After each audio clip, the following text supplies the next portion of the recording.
ഒരു സഹാബത്തിന്റെ ഒട്ടകം വളരെ പതുക്കെയായി.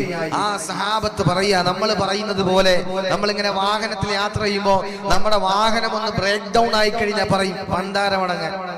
നമ്മളിങ്ങനെ പറയാറില്ലേ ചില ആളുകൾ? എവിടെ പോയാൽ ഇങ്ങനെ തന്നെ, ഈ വണ്ടി ചതിക്കും എന്ന് പറയുന്നവരുണ്ടല്ലോ.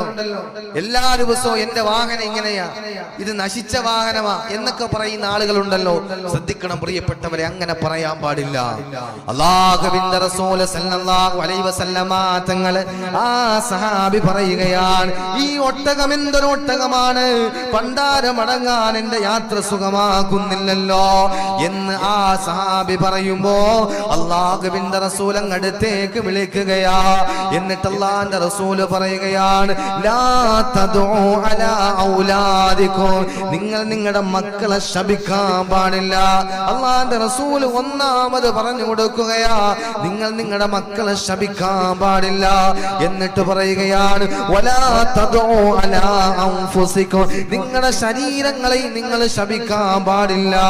വലാ തദഉ അലാ അംവാലികും, നിങ്ങളുടെ സമ്പത്തിനെ നിങ്ങൾ ശപിക്കാൻ പാടില്ല. വലാ തദഉ അലാ ഖദമികും, നിങ്ങളുടെ വാഹനത്തെ നിങ്ങൾ ശപിക്കാൻ പാടില്ലെന്ന് പ്രവാചകൻ നബി മുഹമ്മദ് മുസ്തഫ. കാരണം എന്തെന്നറിയോ?